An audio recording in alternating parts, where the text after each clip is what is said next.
Come with me, and you'll be in a world of pure imagination. Hello everyone, welcome back or welcome to my channel. This is Midnight Paradise ASMR. In today's video, I'm going to be reading something Roald Dahl inspired, if you couldn't tell by my song. Now, for those of you who are familiar by Roald Dahl, he wrote a story called Charlie and the Chocolate Factory. It's a very beloved story, and it has been made into a couple of movies. So, one with Gene Wilder, which is Willy Wonka and the Chocolate Factory, and then you got the other one with Johnny Depp, and that one is by the correct title, Charlie and the Chocolate Factory. Both are decent movies. They're the same movie, but one's a remake. Now,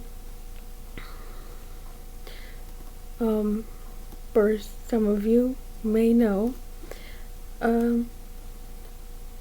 recently, like within the past year or two, there was a movie that was released. It was called Wonka. Now, this was a story inspired by Roald Dahl. He didn't write this himself, but it's very much something he would have written. Now, Wonka is a story about Willy Wonka himself when he had his dreams of becoming a chocolatier. It was like a prequel, if you will. It's kind of like how Wonka became to be. I actually thoroughly enjoyed this movie. I liked it a lot. It was like a musical type and had a lot of comedy in it. But if Roald Dahl style movies and things about Willy Wonka are your thing, and musicals are your thing, then I suggest watching this. But enough about the movies. I'm going to be reading this book right here, inspired by the movie. So as you can see, it's inspired by Roald Dahl, and it says Wonka, and it's Wonka himself. Now, for those of you who don't know, Wonka, the actor that plays as Wonka is Timothee Chalamet. He's a pretty decent actor. This is the only real thing that I've actually seen him in, but it wasn't bad. Alright, let's just open it up. Let's start reading, shall we? Oh, I'll just read the inside here real quick. It says, discover how Willy Wonka from Roald Dahl's Charlie and the Chocolate Factory became the world's most marvelous chocolatier. Ever since he was a child, Willy Wonka knew he wanted to be a chocolate maker. Each year on his birthday, his mother would create a single bar of delicious chocolate bar for him, the greatest gift he could imagine. One day, Willy knew he would share that special gift with the world. Years later, after traveling the 7 seas, Willy finally finds himself standing before the famous Galeries Gourmet, home to the 3 most renowned chocolatiers, ready to make his dream come true. But soon, Willy learns that the trio are not the friendly fellows he was hoping to find. Willy will now need all his powers of invention and a surprising group of friends if he is going to bring his remarkable creations to the world. This delicious tale of daring dreams, unlikely friendships, and spectacular confections is based on the major motion picture Wonka, directed by Paul King, who created the story and wrote the screenplay with Simon Farnaby. The tale is brought to life here by author Sybil Pounder. I don't know if I said that correctly. Please correct me if I'm wrong. Now, before I get into this, I'm gonna take the cover off real quick because I wanted to show you something. It's nothing real spectacular, but I liked it. I apologize if I knocked the mic off my hoodie. But you got this standard purplish color. I'm sorry if you can't see that, the lighting's not that great. And then of course you got this right here, says Roald Dahl, Wonka, of course Wonka here, a Viking symbol, all in gold, which is your standard purple and gold that you are familiar with when you think of Charlie and the Chocolate Factory or Willy Wonka. You know, the same basic stories, which I found pretty neat.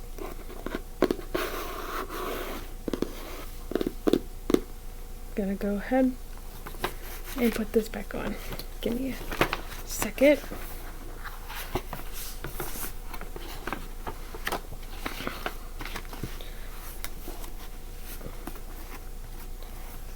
Sorry, this is taking me a second.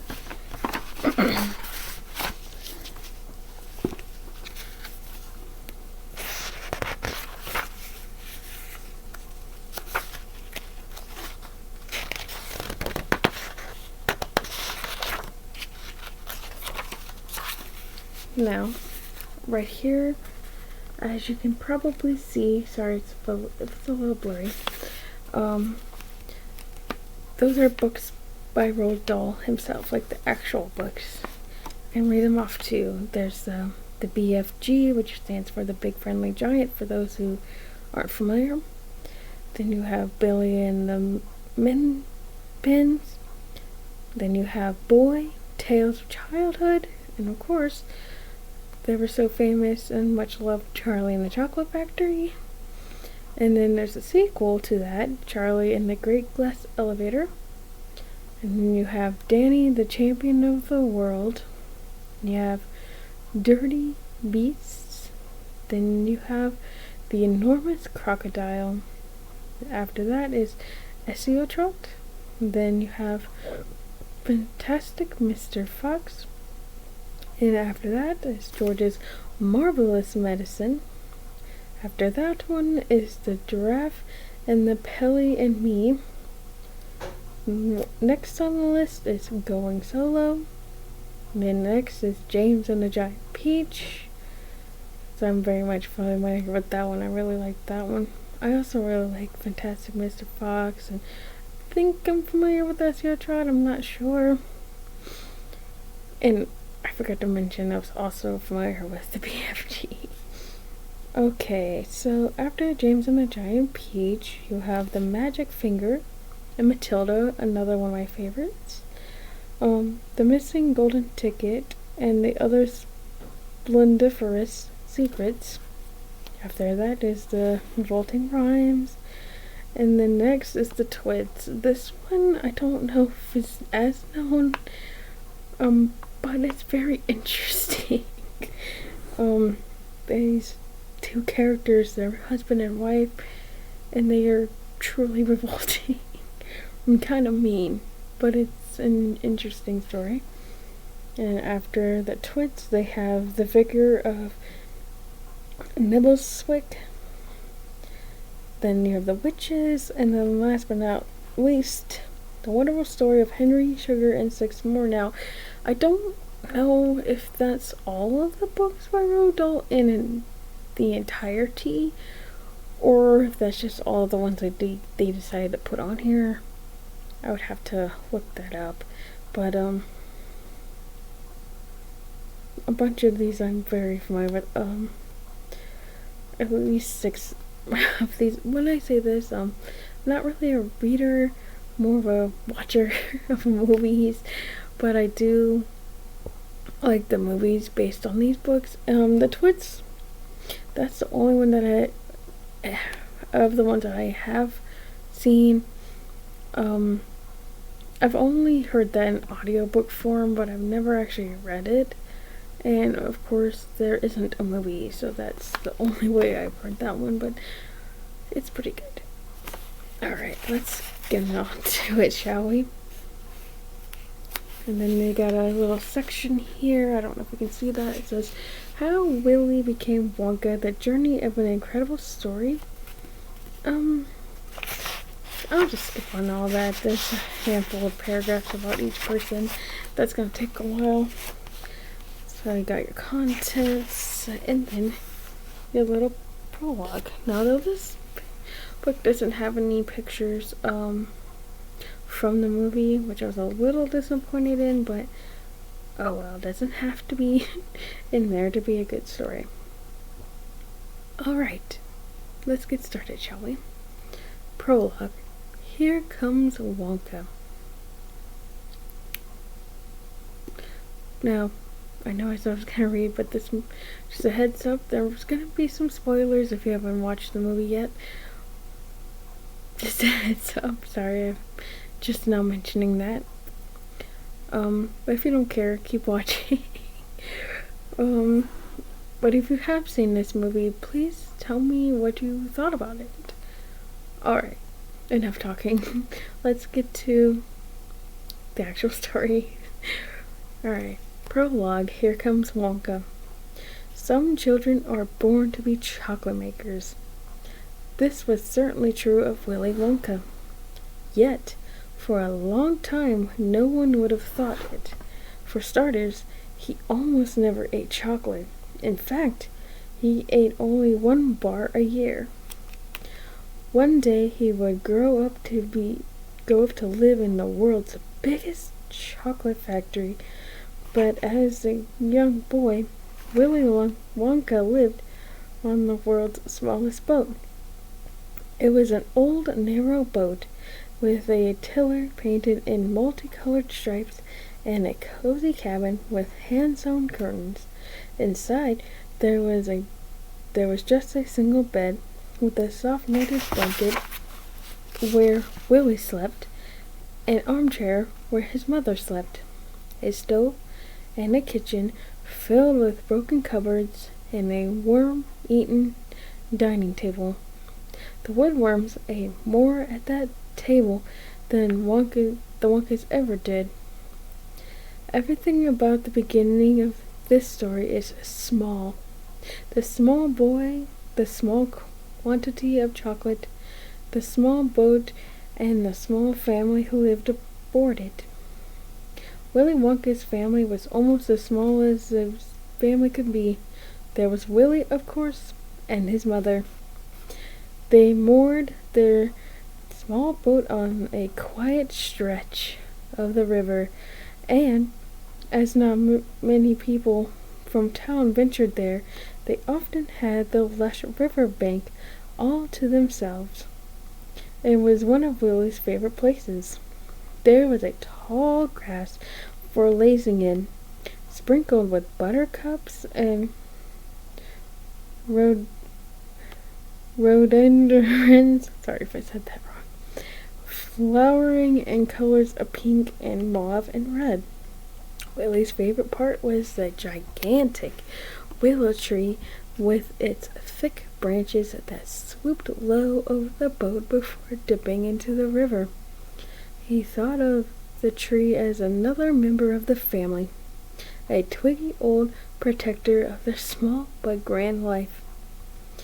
Not many people would see their life as grand, of course, but Willy Wonka did. He could see what others couldn't because he had the most wonderful imagination.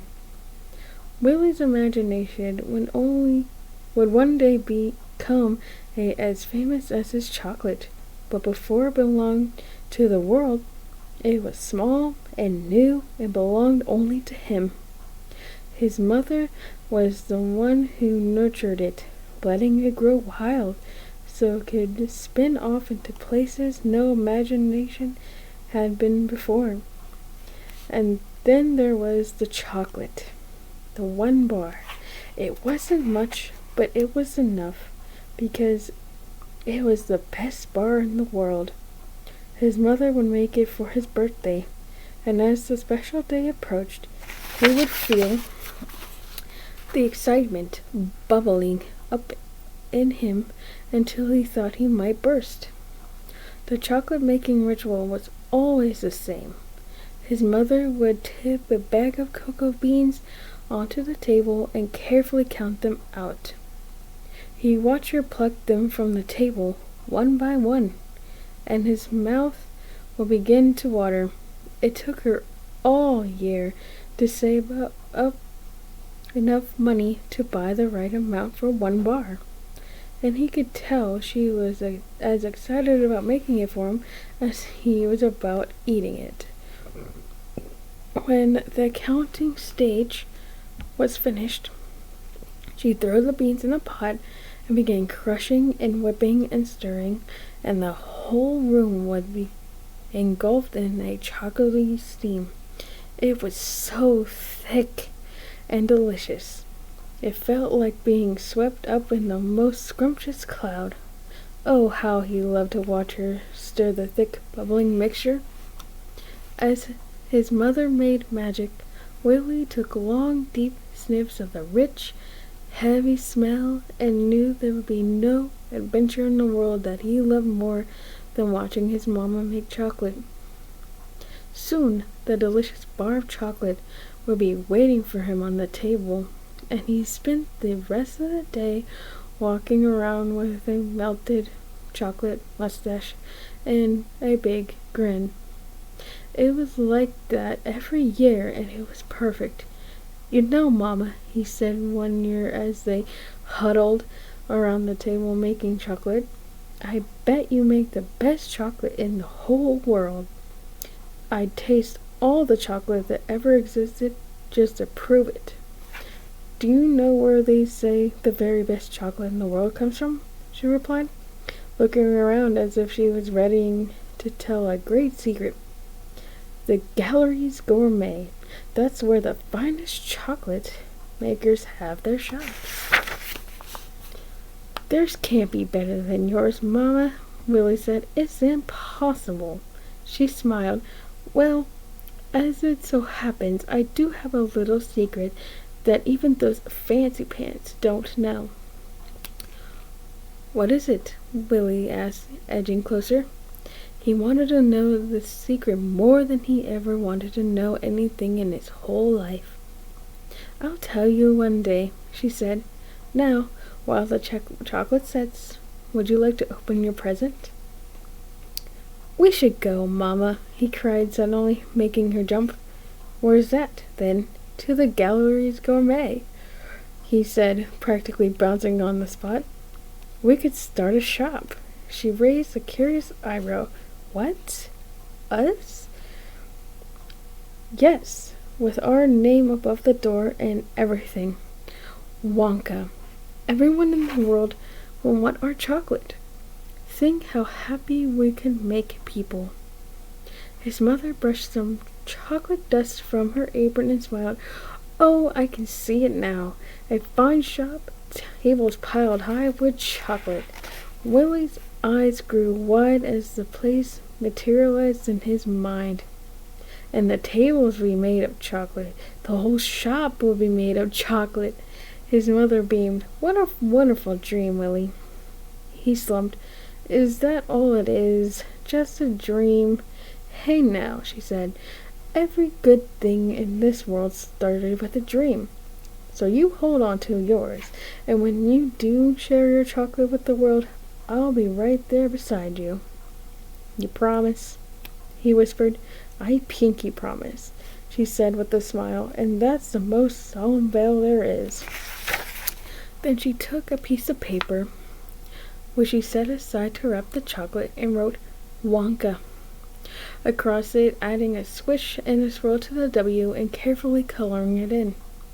Once she finished, she handed Willie some thing wrapped in old newspaper. "Your present," she said. "The magician in town was selling it. Did me a good deal." Willie beamed and began ripping the package open, his fingers working fast to tear the inky paper. Inside, he found a new coat. He pulled it on. His hands barely went past the elbows. "You'll grow into it," his mother said. "One day you will, and oh, the adventures you'll have in it." The coat came with a tall hat. Slowly he placed it on his head and rose to his feet. His mother handed him his chocolate, small and still warm, and he cradled it in his hands like the most precious prize. "Mustn't forget the most delicious bit," she said with a wink. He beamed at her, then slipped the bar into his pocket. There he was, Willy Wonka, in his plum-colored tailcoat and fine top hat. Now that's the end of the prologue. And I'm sure you've noticed a couple little flaws here. One of them would be the fact that they mentioned that he had a mother, but in the Charlie and the Chocolate Factory version with Johnny Depp, he has a dad. So I'm not really sure how that fits into the timeline, but I think they were basing this Wonka off of the Gene Wilder one, which would make more sense, because I know Willie's parents weren't mentioned in that version, at least not that I can remember. But if that being the case, then that would make sense. But if they were going off the Johnny Depp version, it wouldn't. But like I said, I think they're basing it off the Gene Wilder version, so keep that in mind. Anyways, everyone, I think I shall go on to chapter 1, shall we? So I had to stop there just to tell you that little tidbit that I forgot to mention before I started. Alright, everyone. I was just looking down to make sure my mic was still there. Alright. Chapter 1. City of Dreams. 7 years later. Willie stood on the deck of an old fishing ship, cloaked in mist and smiling brightly. All around him, the weather-worn crew was busying themselves on deck, and young Mr. Wonka couldn't have looked more out of place in his bright green waistcoat and multicolored scarf. 7 years I've been at sea," he said to a nearby fisherman who was scrubbing a crate and barely listening. "But now it's time for a new adventure. My next stop is almost upon us." "Oh, really?" the fisherman said. Everyone on board had grown quite used to Willie's strange tales and flights of fancy by now. "Every minute the waves lap me closer to my dreams," Willie said grandly. "Where's that, then?" the fisherman asked. Willie grinned and pointed to the horizon. There, glinting brightly in the winter sun, was the city he had pinned all his hopes on. It looked even more marvelous than he imagined, sprawling and grand, and he took a big sniff. The smell was the best part of it all. The whole place, even from afar, smelled of chocolate. Oh, it was heavenly, even when mingled with the scent of barrels full of fish. He pulled a small old chocolate bar from his pocket. The makeshift wrapper was faded now, but his mother's writing still remained. He traced his fingers over the swirly letters. Wonka. A harbor bell sounded in the distance. "Land ahoy!" Willie cried. "They won't know what hit 'em, Mr. Wonka," the fisherman said with a chuckle, and he headed off to ready the boat to dock. Willie took one last great big sniff of chocolatey air before trotting inside to the engine room. There he scooped up his trusty plum-colored tailcoat and top hat, a battered case, and a fine item he had acquired on his travels, a long cane with a sparkling gold top. He was giddy with anticipation as he absentmindedly put his hat on, took it off, tucked it under his arm, then lifted his cane and put it over his shoulder before putting it down again. It was as if the excitement had so overwhelmed him that he'd forgotten where a hat went and how to carry a cane. A polite cough made him jump, and he spun on his heel to see the kindly eyes of the ship's captain staring back at him. He was a tall man with a beard as long as his years at sea, which is as long as it takes hair to grow to your knees. "Here," the captain said, holding out a weathered fist and opening it to reveal a bag of coins. Willie peeked inside. 12 silver sovereigns? He cried in amazement. It was more money than he had ever held in his hand before, and he thought he might collapse under the sheer weight of such a generous lump sum. "Your wages, plus a little extra for all those delicious chocolates you made for us," the captain said. "We all put in as much as we could, and it's not much, not for the big city, but I hope it'll start you off right. Good luck to you, lad." The boat jolted and groaned as they made contact with the dock, and Willie pulled his top hat down firmly on his head. "Thank you, Captain," he said, the nerves now rising in him like a fast tide.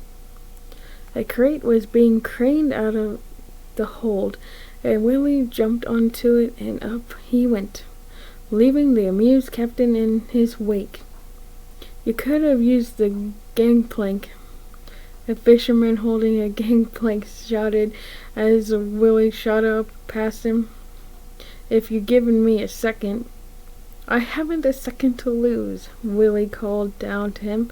He paused as the crane winched the crate higher and swung it around the dock.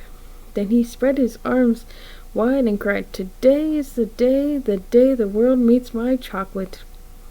Instantly someone shouted, "Is there a person on that crate?" There was a screech of metal, and the crane came to an abrupt halt. The crane's operator stuck his head out of the control cabin and locked eyes with Willie. "You can't sit on a crane," he cried incredulously. "Get off." "If you insist, sir," Willie said, and then, much to the astonishment of the crowd watching on the dock, he dived right off of it, head first. There was a collective holding of breath as Willie somersaulted down to the sound of nothing but the wind and his own thumping heartbeat. It may have looked impressive, but Willie hadn't really thought it through, and was wide-eyed with fear as his face led the way to the pavement. Luckily, there was a truck passing at just the right time to catch him. Otherwise, the story would be very short indeed. "On to my dreams," Willie cheered as he flipped and landed perfectly upright on the roof of the truck. It trundled off toward the town, leaving a crowd of gaping jaws behind him. The truck sped over a grand stone bridge dotted with warming lanterns, and all the way into the heart of the city, which was better than anything Willy Wonka had imagined. It was dusted like a donut in fresh snow, and perfect in every way. There were intriguing cobblestone alleys peppered with shops painted in the prettiest of blues and pinks and purples that went left and right and left, just like a rabbit warren. And the smell, the closer they got to the center of town, the more intensified, and Willie couldn't help but sigh with delight. The truck passed through the town square, and he took his chance, grabbing hold of a lamp post and swinging round as he watched the vehicle speed off, leaving nothing but air beneath his feet. The place was so packed to bursting that not a single soul had spotted him high up on the lamppost, and he slid down, landing among a sea of potential customers. He'd never been somewhere so busy or so loud. He found himself trying to gulp it all in, his eyes darting left, right, up and down, and every angle in between all at once. On one side of the square was an imposing cathedral, with impossibly tall oak doors and a roof so high it looked like it might be attached to heaven. There were shops on every corner, with windows crammed with perfumes and shoes and books and paints, and food carts rolled back and forth, nearly knocking him sideways. The square was lined with decadent columns, and the center was marked with an ornate fountain frozen solid in the cold. It twinkled in the sunlight like it was filled with stars pulled from the sky. The whole place was impossibly beautiful, but for the most beautiful building of all was the Galleries Gourmet. Willie stopped when he caught it in his sights, its domes glinting its doors a shimmering, inviting blue. It smelled nothing but pure chocolate. "Wow," he whispered as he stared his dream in the face. He felt light and tingly and smiled a dozy smile. He waited his whole life to see it, and finally here he— "Restaurant map, sir?" a man shouted in his ear, shattering his thoughts. Willie handed the man a sovereign, and in turn the man gave him a map. "This will show you the best restaurants, sir," the man said, noticing Willie's stare was still fixed on the Galleries Gourmet. He added, "You can't only eat chocolate after all." "Oh, of course not," Willie agreed. "You must also have sweets." He unfolded the map to give it a quick look, but as he did so, he spotted someone crouching at his feet. A young boy was waving a rag about and polishing his shoes. Excuse me?" Willie said. Yes, almost finished," the boy replied. He took out a big buffing pad and began running it over the toes. "Right done," he said, and held out a hand for payment. Willie was racking his brains trying to remember if, in all the excitement, he had arranged to have his shoes cleaned. He handed the boy one of his sovereigns in any case and counted the ones that remained. "Oh dear, I'm already down to 10 sovereigns," he said. At that moment, a fruit cart trundled past, and Willie plucked a pumpkin from it and gave it a good sniff. But before he had a chance to put it back, a cyclist shot past, clipping his ankles, and the pumpkin slipped from his grasp and splattered on his boots. The fruit seller loomed over him, eyeing the pile of mulch on the pavement. "That's 3 sovereigns, mate." "3? That's a rather extreme price for a vegetable," Willie said with a charming smile. The seller was gravely serious.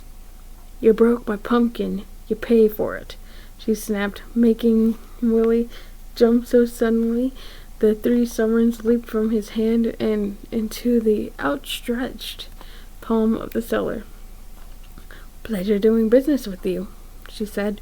Willie began counting his remaining coins. I've got 5, 6, 7. He felt a prod on his shoe. The shoeshine boy was back again. He wiped the pumpkin sludge off and held out a hand for payment. 6 silver sovereigns. Willie groaned as he gave the boy another coin, and then made for the gallery's gourmet. Brush your coat, sir? The shoeshine boy asked as he hurried after him. Willie quickened his pace. No, thank you. The boy darted in front of him and held up a chipped old bottle. Cologne? Absolutely not. I only fragrance myself with chocolate, Willie said, leaving the boy blinking with confusion behind him. Porters threw open the doors and announced grandly, Welcome, sir, to the gallery's gourmet. At this point, the sweetest, most delicious aroma flooded the street, and Willie was almost knocked sideways by the scrumptiousness of it all. He stood staring at what lay beyond. It wasn't just an arcade full of shops to him. It was his dreams, piled high in stone and glass. He closed his eyes and touched the pocket where he kept his mother's bar of chocolate. Here we go, Mama, he whispered, and with a brave step he entered. Inside, the place had the aroma of dreams and chocolate with a hint of opportunity and a dash of... He clicked his fingers, looking for the words shoe polish. His eyes snapped open and shot to his shoes, where once again the shoeshine boy was readying the polish. No, Willie said firmly. No more shoe shining. Thank you very much. He marched on, and the boy scurried off in search of some other shoes. The arcade was spectacular and lofty, with a lattice ceiling that perfectly framed the winter sky. But Willie soon realized that it was grand in the way grand things tend to be when dreamed up by someone who doesn't do much dreaming. Expensive marble walls, a mosaic floor, gold fittings. As he walked, Willie redecorated it in his mind. Caramel walls. No, that's not quite right. Scratch and sniff walls. Yes. And edible grass floor. Lollipop door handles. He stopped when he reached the fusty shop with the queue out of the door. The chocolates in the window were laid out in unimaginative rows, all shaped the same and stamped with the name Willie knew immediately. It was the name of one of the most famous chocolate makers in the world, Slugworth. Every box was filled with the same flavor of chocolate. Willie couldn't help noticing. Plain, plain, and more plain. Next to Slugworth's shop stood 2 equally busty shops, owned by the other 2 famous names in chocolate making, Bickelgruber and Prodnose. But next to them stood an empty shop. An empty shop with a sign that read, For Rent. Willie stepped toward it slowly, unable to believe his eyes. It was all chipped paint and thick dust. It was a mess of a shop. It was perfect. He could imagine what it would be like to sell alongside the others. The 4 of them all standing together. A rush of customers, a sea of chocolate-smeared faces, and whoops and cheers of sheer delight. 4 great chocolatiers and 4 great friends, side by side. He touched the chocolate bar with the bar in his pocket again, and suddenly Wonka appeared in his mother's writing above the empty shop door. The newspapers plastered over the windows, peeled back like curtains to reveal a mountain of chocolates and sweets inside. His chocolates and sweets, wild and weird and crowd-pleasingly wonderful. He took off his hat, pulled a chocolate from it, and handed it to a passerby. They scarfed the chocolate, and instantly their toes began to tap. Slowly at first, then faster until they were dancing with gusto. Then another person grabbed a chocolate and joined in. Then another, and another, until everyone was twirling around. Willie began to dance too. All around him, customers were gulping down fistfuls of chocolates and laughing, and spinning and kicking their legs high in the air. Willie stood in the middle, marveling at the magic of it all. They loved his chocolates. It was his destiny. He had arrived. They really, really loved him. Came a cough, and Willie felt a firm tap on the shoulder. Immediately, the shop melted back to its empty, old, run-down state. The people he had imagined dancing were just shuffling past. One was even picking their nose. Ew. Willie turned and was surprised to see it was a policeman who had tapped him on the shoulder. He was a young man with bright eyes and the strained face of someone who was trying hard to be tougher than he was. He pointed to a sign in the corner of the arcade. No daydreaming. I'm afraid you'll have to leave, he said, gesturing to the door. I saw you daydreaming, jumping about, pulling air out of your hat, and trying to hand it to that man picking his nose. No daydreaming? Really? Willie said with sincere confusion. That's very unfortunate because that's what I spent most of my time doing. He laughed, but the policeman didn't. Instead, he held out a hand. And it's a 3 sovereign fine. 3? Goodness, Willie said, rummaging around in his pocket for coins. He handed them over. Still confused, he turned to leave and was met with a spray of cologne right in the face. The shoeshine boy smiled, and he held out his hand. No, I'm not paying you, Willie said. Not this time. The policeman raised an eyebrow. You will pay the boy, he ordered as the lad raised his hand higher. Unless you can find a way to give back that cologne. He can't, the boy said gleefully. I'll bet it's really soaked into his eyebrows by now. Willie reluctantly handed over another sovereign, his fingers lingering on the cold coin as the boy pried it from his grasp.